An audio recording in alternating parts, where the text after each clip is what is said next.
Adolf Hitler दुनिया का एक ऐसा तानाशाह जिसने बस अपने मकसद को पूरा करने के लिए करोड़ों मासूम लोगों की हत्या करवा दी। उसने ज्यूस को मारा, रोमानिया को मारा, होमोसेक्सुअल्स को मारा, वो भी बस इसलिए क्योंकि वो उसे जर्मनी के लिए खतरा मानता था। जरा आप ही सोचिए, क्या कोई आम आदमी किसी देश के लिए खतरा बन सकता है? पर चूंकि हिटलर जर्मनी के ऊपर अपना फुल कंट्रोल गेन करना चाहता था, इसलिए उसने आर्यन रेस से बिलोंग करने वाले लोगों को यहूदियों, जिप्सीज यानी कि रोमानियों और होमोसेक्सुअल्स के प्रति भड़काना शुरू किया। लेकिन क्या ये सब कुछ उसके लिए इतना आसान था? आखिर ये सब की शुरुआत कैसे हुई थी और कैसे हिटलर का जन्म ऑस्ट्रिया में होने के बावजूद वो जर्मनी का इतना बड़ा तानाशाह बना? कैसे उसने जर्मनी के लोगों का विश्वास जीता और कैसे उसने धीरे धीरे वहां पर अपनी तानाशाही नीतियों को लागू करना शुरू किया? इन सारे सवालों के जवाब आज हम इस वीडियो में ढूंढने की कोशिश करेंगे और साथ में हिटलर के मौत से जुड़ी कंस्पिरेसी थ्योरीज के बारे में भी जानेंगे। चलिए वीडियो की शुरुआत करते हैं। दोस्तों, हिटलर का जन्म 20 अप्रैल 1889 को ऑस्ट्रिया के ब्रेनौ एम इन गांव में हुआ था। उसके पिता का नाम एलोइस हिटलर और मां का नाम क्लारा था। वो बचपन से ही आर्टिस्ट बनना चाहता था, पर आर्ट स्कूल में एडमिशन नहीं मिलने के बाद उसने अपनी स्कूल की पढ़ाई पर ध्यान देना शुरू किया, जहां उसकी मुलाकात एक हिस्ट्री टीचर लियोपोल्ड पॉयस से हुई, जो कि एक बहुत बड़े या फिर यूं कह ले कट्टर जर्मनिस्ट राष्ट्रवादी थे। ऐसा कहा जाता है कि इन्हीं के राष्ट्रवादी विचारधारा का हिटलर पर एक बहुत गहरा असर पड़ा था। इसके साथ ही वो जब हाई स्कूल में पढ़ रहा था तो उसकी मुलाकात एडोल्फ एचमैन से हुई थी, जो कि आगे चलकर नाजी पार्टी का उच्च अधिकारी बना था और उसी ने कंसंट्रेशन कैंप्स का आइडिया हिटलर को दिया था। आइए अब हिटलर के उदय की कहानी जानते हैं। दोस्तों, हिटलर का सत्ता में आने का श्रेय सीधे सीधे वर्साइलेस की संधि को जाता है। दरअसल पहले विश्व युद्ध में समय पर हिटलर जर्मनी की सेना पर एक बहुत ही बड़ा चेहरा हुआ करता था। उसने जर्मनी सेना में अपनी एक अलग पहचान बनाई थी, लेकिन जब जर्मनी की प्रथम विश्व युद्ध में हार हुई तो इससे हिटलर बहुत ज़्यादा दुखी हुआ। ऊपर से इस हार के बाद जर्मनी के ऊपर वर्साइलेस की संधि लाद दी गई, जिसमें प्रथम विश्व युद्ध में हुए सारे नुकसान का जिम्मेदार जर्मनी को ही ठहरा दिया गया और उसे 6.5 अरब पाउंड का जुर्माना भरने को मजबूर किया गया। इसके साथ साथ जर्मनी से उसके 13% भूभाग और उसकी भी दूसरे देशों को दे दी गई तथा उसके मिलिट्री एक्सपांड करने की क्षमता पर भी रोक लगा दिया गया और तो और उसके जल सेना पर पूरी तरह प्रतिबंध ही लगा दिया गया। जिसके बाद जर्मनी में काफ़ी ज़्यादा इकोनॉमिक इंस्टेबिलिटी आ गई, लोग बेरोजगार होने लगे और ज़्यादातर जर्मन इस समय के सरकार के प्रति काफ़ी असंतोष व्यक्त करने लगे, क्योंकि वर्साइलेस की संधि उनके लिए सीधे सीधे आत्महत्या करने जैसी थी। अब इस कमज़ोर माहौल में हिटलर ने काफ़ी चालाकी से लोगों की शिकायतों का फ़ायदा उठाना शुरू किया और वो उनके अंदर राष्ट्रवादी भावना जागृत करने लगा। उसने साल 1919 में जर्मन वर्कर्स पार्टी ज्वाइन किया और बाद में साल 1921 में इस पार्टी का लीडर चुन गया और फिर उसने इस पार्टी के नाम बदलकर नाजी पार्टी रख दिया। अब इस पार्टी का लीडर बनते ही हिटलर ने एंटी सेमिटिक विचारधारा लोगों के अंदर भरना शुरू कर दिया।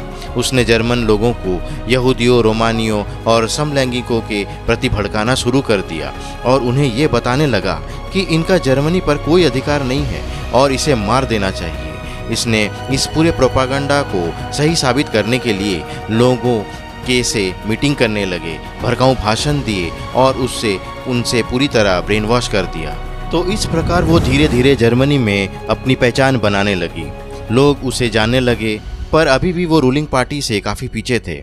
उसे बड़ी सफलता हाथ तब लगी जब उसे साल 1933 में प्रेसिडेंट वॉल वॉन हिंडनबर्ग ने जर्मनी का चांसलर का पद थमा दिया, जिसके बाद वो और ज़्यादा शक्तिशाली हो गया। उसने अपनी शक्तियों का गलत इस्तेमाल करके पहले तो विपक्ष के नेताओं को जेल भिजवा दिया और फिर उन्हें प्रताड़ित करने लगा, उनसे प्रेस से उनकी आज़ादी छीन ली और फिर साल 1933 में जर्मनी के संविधान में बदलाव करके उसने द एनेबलिंग एक्ट पास किया और वहाँ का तानाशाह बन गया। अब जर्मनी की सेना, अर्थव्यवस्था, मीडिया और न्यायपालिका हर चीज़ पर उसका कब्जा था। उसने पूरे देश में लोगों का ब्रेन वॉश करने के लिए बड़े बड़े कैंपेन शुरू किए और साथ ही उसने यहूदियों को मारना भी शुरू किया। अब चूंकि पावर उसके हाथ में था, इसलिए वो हर वक्त यहूदियों को मारने के बारे में सोचता था। उसने पहले उन्हें अपने द्वारा बनाए गए कंसंट्रेशन कैंप्स में भरना शुरू किया और फिर उन्हें खाना दिए बिना पूरा दिन काम करवाने लगा, जिससे रोज़ाना हजारों की मात्रा में यहूदियों और निचली जाति के लोग मारे जाने लगे। और अगर कोई यहूदी इस प्रताड़न के बाद भी खुद को जिंदा रख लेता था तो हिटलर उसे कंसंट्रेशन कैंप में ही बनाए गए गैस चेंबर में ले जाता था और वहां उन्हें जहरीले गैस सुंघाकर उन्हें जान से मार देता था। मतलब उसने जर्मनी में मौजूद सारे यहूदियों, रोमानियों और समलैंगिकों की चिंता सजा दी थी। इसे द फाइनल सॉल्यूशन का नाम दिया था। वहीं इसके अलावा उसने प्रथम विश्व युद्ध पर जर्मनी के हुए कई टुकड़ों को एकीकरण करने की भी शुरू कर दिया था।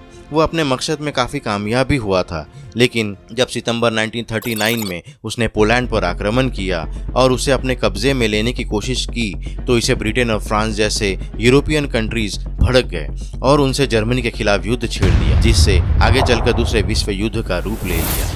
धीरे धीरे जर्मनी इस विश्व युद्ध में पिछड़ता जा रहा था और उसने जिन देशों में अपना कब्जा जमाया था वो भी उससे छीनता जा रहा था। जिसके बाद अप्रैल 1945 में ब्रिटेन, अमेरिका, फ्रांस के एलिट फोर्सेस ने जर्मनी के कैपिटल बर्लिन पर अटैक कर दिया और अब हिटलर को समझ आ गया था कि उसकी हार निश्चित है। वो इस समय पर भी अपने बंकर में छुपा हुआ था और अपने प्रेमिका से शादी मचा रहा था। पर जैसे जैसे जर्मनी की हार नजदीक आने लगी, हिटलर को अपने मौत का डर सताने लगा। उसे पता था कि अगर वो पकड़ा गया तो उसे बेहद क्रूर मौत दी जाएगी और इसीलिए उसने 30 अप्रैल की रात खुद को अपने पिस्तौल से ही गोली मार ली, जिसके बाद 7 मई को जर्मनी ने इस युद्ध में सरेंडर कर दिया और इस प्रकार हिटलर के तानाशाह का अंत हुआ। अब चूंकि हिटलर की मौत होते हुए बस कुछ भरोसेमंद आदमी ने ही देखा था, इसलिए कहा जाता है कि हिटलर ने खुद की गोली नहीं मारी थी, बल्कि वो उस बंकर में मौजूद सुरंग से जर्मनी से बाहर भाग गया था और काफी सालों तक अर्जेंटीना में रह गया था। पर इस बात में कितनी सच्चाई है ये किसी को नहीं पता। वैसे आपको क्या लगता है, क्या सच में हिटलर ने खुद को गोली मारी होगी या फिर उसने जानबूझ के अपने मौत का षड्यंत्र रचा था ताकि मरने के बाद उसे कोई खोजने की कोशिश न करे और वो आराम से जर्मनी के बाहर अपना जीवन व्यतीत कर सके? हमें नीचे कमेंट सेक्शन में लिख कर जरूर बताएं। बाकी वीडियो अच्छी लगी हो तो इसे लाइक और चैनल को सब्सक्राइब करना न भूलें। मिलते हैं अगले वीडियो में ऐसे ही एक मजेदार टॉपिक के साथ। तब तक के लिए थैंक्स फॉर वॉचिंग।